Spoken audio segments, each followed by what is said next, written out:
अस्सलामुअलैकुम। फैज़ी लेक्चर में आप सबको खुशामदीद। उम्मीद है आप सब खैर से होंगे। My name is Faizi. I am the student of second year medical college Pakistan. हम चलते आ रहे पढ़ते आ रहे रेस्पिरेशन। उसके हमने पढ़ा काफ़ी पीछे से। हमने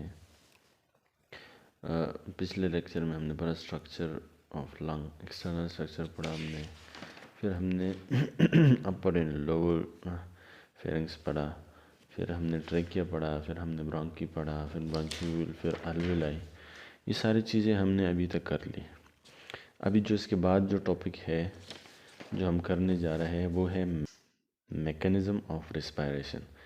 इसका क्या मतलब है कि रेस्पिरेशन की कैसे हो रही है, इसकी यानी इसकी प्रोसीजर क्या है, कैसे ऑक्सीजन और कार्बन डाइऑक्साइड का जो एक्सचेंज होता है बॉडी के अंदर जाना बाहर आना, इसमें किस चीज़ का रोल है मैकेनिज़्म में।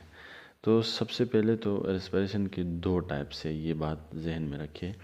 ये बात मैंने पहले समझा देनी थी लेकिन सॉरी फॉर देट अभी समझाने लगा हूँ कि इंस्पिरेशन और एक्सपायरेशन में क्या फ़र्क है। इंस्पिरेशन मतलब एयर का अंदर जाना, इन जाना, सही है। इंस्पिरेशन, इनहेलेशन, ये दोनों एक टर्म है। इंस्पिरेशन का मतलब है कि हम हवा को, ऑक्सीजन को, एयर को अंदर की तरफ खींच रहे, यानी अंदर की तरफ हवा जा रही है। और एक्सपायरेशन का मतलब है कि मुंह से बाहर निकलना। तो इन दोनों लफ्ज़ का ये मतलब हुआ, ठीक है। इंस्पिरेशन और एक्सपायरेशन, ये definition. The inhalation of the air, intake of the air is called inspiration. Exhalation का मतलब है release of gases from lung to the environment is called expiration। ठीक है, याद रहेगा, अपने पास लिख दो।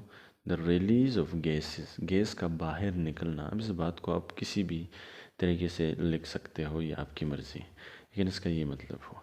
तो अब सबसे पहले देखते हैं कि जो इंस्पायरेशन है इसमें किस किस चीज़ का रोल है, क्या क्या चीज़ें इसमें हेल्प कर रही है।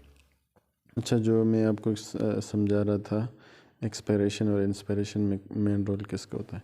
ये जो नीचे से आपको नज़र आ रहा है अप एंड डाउन हो रहा है जो चीज़, इसको डायफ्रेम बोलते हैं। ये जब ऊपर होता है तो एक्सपायरेशन होती है और जब नीचे होता है तो इंस्पायरेशन। जब नीचे होता है ये तो सारी एयर को अपनी तरफ खींच रहा होता है, और जब ये ऊपर की तरफ जाता है तो सारी जो एयर है उसको बाहर की तरफ खींच के उसको एक्सपायरेशन करवाता है। एक चीज़ जिसका मेकनिज़म में रोल है वो तो आपने देख लिया, यही डायफ्रेम। एक बार फिर देख लें, ये जो नीचे से है, इस डायफ्रेम का और काम क्या है कि ये सेपरेट करता है लंग्स को इंटेस्टाइन से, एब्डोमिनल कैविटी से। दूसरा जो चीज़ है जिसका रोल है इंस्पायरेशन और एक्सपायरेशन में वो है इंटरकोस्टल मसल। देखो ये आपको सामने रिब नज़र आ रही है, इसके बीच में मसल्स हैं, रिब के बीच में। तो ये मसल जब रिलैक्स और कॉन्ट्रैक्ट होती है ना, तो इसकी वजह से देखो रिब केज की फ्रंट की तरफ आगे आ रही है रिब। जब ये कॉन्ट्रैक्ट्स होती है तो रिब आगे की तरफ भी जाती है, ऊपर की तरफ भी जाती है। ये स्मॉल मूवमेंट है इंटरकोस्टल मसल्स की। तो ये दोनों देखो, अब ये मूवमेंट जज करो, ये रिब केज फ्रंट की तरफ आ रहा है, जो स्टर्नम है वो आगे की तरफ आ रहा है, ऊपर की तरफ जा रहा है इंस्पायरेशन में, और एक्सपायरेशन जो है वो उसके ऑपोजिट होती है। तो इसमें मूवमेंट आप खुद जज करें। देख लिया आपने तो। अच्छा, अब इसमें आप देख ले के हमने क्लियर कर लिया, शायद आपको क्लियर हो चुका हो कि एक लंग के साइड पे रिब केज है, ठीक है, रिब केज। एक है उसके नीचे डायफ्रेम, डायग्राम में जैसा कि आपने देख लिया, ठीक है। फिर उसमें मसल्स है, इंटरकोस्टल मसल है जो कि ये डायग्राम में है, और फिर इंटरकोस्टल मसल है जो कि भी डायग्राम में आपने देख ली। इंटरकोस्टल और इंटरनल और एक्सटर्नल। सबसे पहले रिब केज, जो इंस्पायरेशन है ना, हवा का अंदर जाना, इसमें किन किन चीज़ का रोल है। Diaphragm number 1, rib cage number 2, diaphragm, और number 3 intercostal muscle. Intercostal muscle, ये देखो डायफ्रेम इंटरकोस्टल मसल, सही है। रिब तो आप जानते हैं रिब क्या होता है, और दो रिब के बीच में जो मसल्स होते हैं उस मसल्स को बोलते हैं इंटरकोस्टल मसल्स। फिर उसके टू टाइप्स होते हैं, एक्सटर्नल और इंटरनल। इंटरनल का मतलब एक साइड पे डायरेक्शन, दोनों होते दोनों रिब के बीच में है, लेकिन इंटरनल होते हैं थोड़े पीछे और उसकी डायरेक्शन ऐसी होती है। फिर एक्सटर्नल होते हैं उसके फ्रंट पे, उसकी डायरेक्शन ऑपोजिट होती है ऐसे। तो ये जो पीछे वाले हैं इसको बोलते हैं इंटरनल, और जो आगे वाले होते हैं उसको बोलते हैं एक्सटर्नल। समझ रहे हो ना मेरी बात को? तो इंस्पिरेशन में तीन चीज़ों का रोल है, ये बात समझ आ गई?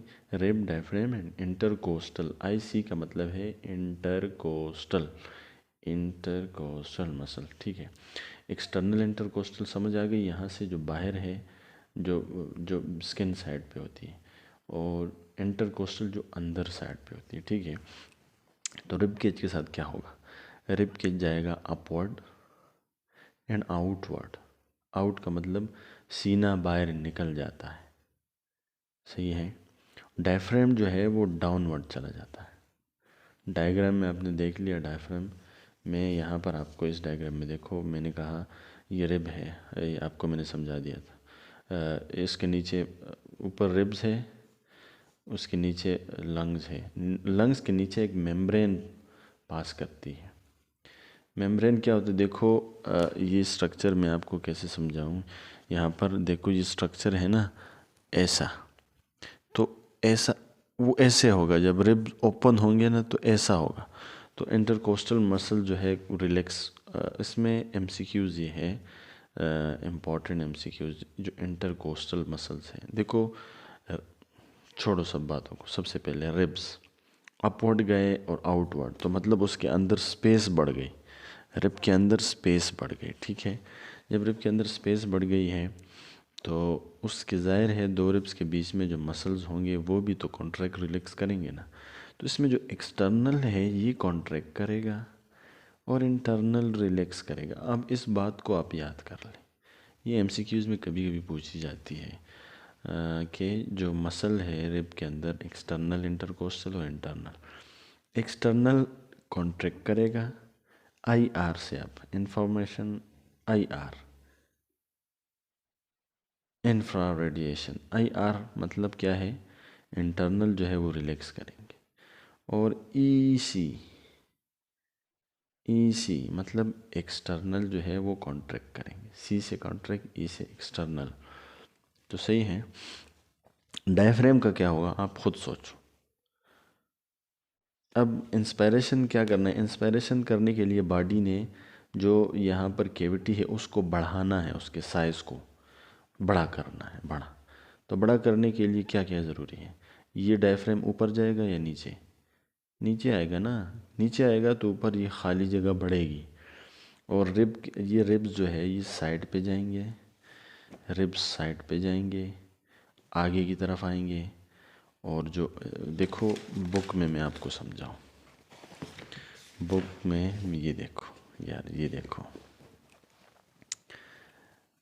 ये रिब केज है ना, फ्रंट है ये, और ये डॉर्सल है पीछे की साइड, ये फ्रंट है। तो ये रिब केज देखो ऊपर गया बाहर गया, यहाँ पर दिखा रहा है।